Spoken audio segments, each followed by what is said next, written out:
if you find yourself with a camera in your hand and you want to learn how to use it, please subscribe to this channel, like the videos, comment down below what you would like to learn more about.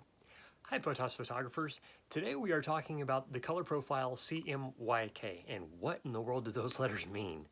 Well, to jump right in here, the meaning of CMYK are each letter is a color. Not all letters of these colors are starting out with the very first letter of the word that names the color. But let's get in here. C, it stands for cyan, and that's a mix of blue and green. Now, you're not going to look at it and go, oh yeah, I see blue and green, but you're going to go, well, that's kind of an aqua. It's not quite a teal. What's going on here? It's because it's actually the color cyan. And some people are going to pronounce it differently. That's just how I pronounce it, okay? So we'll go on from there. I pronounce it cyan, and whoops, everything just fell. But the CM in this color profile, M stands for magenta, and that's your hue of red. It's a little bit on the outside. It's not a true red, so don't think of it as red. But you're going to see what looks like a little bit of pink mixed in to that red to kind of soften it a little bit. But the next color in that profile of CMYK, Y, actually is the starting letter of that color, yellow. If you were to consider looking at that color of yellow, it's so vibrant a yellow that you look at it and it almost has a twinge of orange in it. Now really it's just the better expression is like sunlight yellow. In the mornings you'll see that bright yellow of the sun as the light rays of the sun bend through the atmosphere of the earth, and it could be also that beautiful yellowish orange of the sunset. So that's why I call it a twinge of orange in that yellow. The fourth color in K of the color profile, which is K, sorry, is black. So obviously that's not the beginning letter of that color name, but we have cyan, magenta, yellow, and black. So where is this used and why does that matter so much? It matters because now we have entered the second color profile of our digital photography or even the video. In this respect, if your video were transferred from a digital format to something physical, such as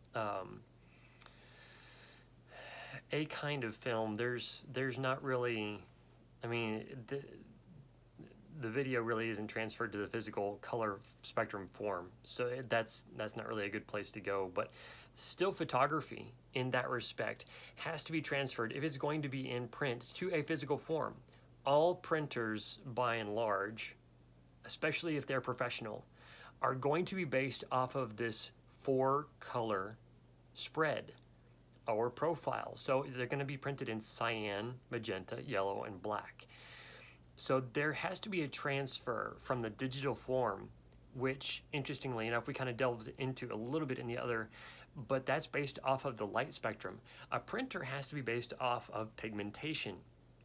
Pigmentation is the ink, basically. You think about it as ink. But so there's the difference between printing and digital. You can create a color profile in the digital file from light. Okay, so light is basically built off of all the colors added together to create white. In pigmentation, it's all of the colors added together to make black. Okay, so there's a harmony, a unity in the color profiles of light, and there's a harmony, a unity in the color profiles of pigmentation.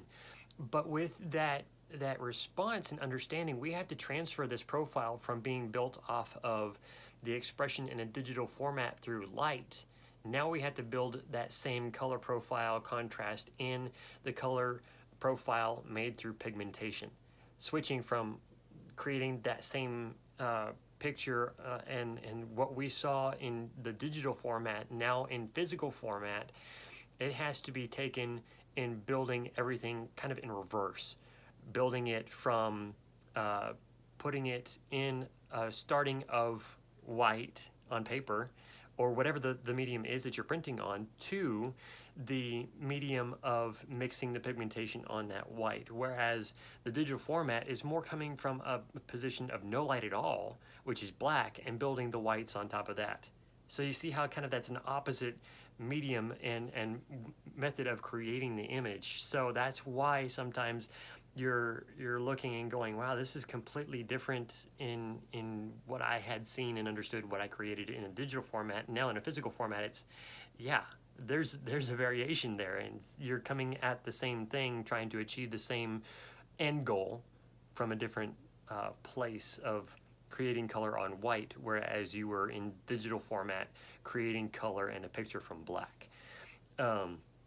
The interesting part of that whole aspect of changing color profiles is part of the challenge, almost part of the artistry of photography. So that gives us an introduction to CMYK. We've gotten a little bit further into light theory and color correction, but there's still a whole lot more to go. So thank you so much for watching. We hope this content has added value to your photography and your learning. As I went through this, it sure helped me a lot, and it gave me a new perspective and showed me just how little I understood. And to be frank, there's still a whole lot more I can learn. So thank you so much for watching. We look forward to sharing more of these truths with you and interesting things to learn. And if you're not yet a subscriber, we would love to have you join us as a subscriber. Thank you so much. God bless.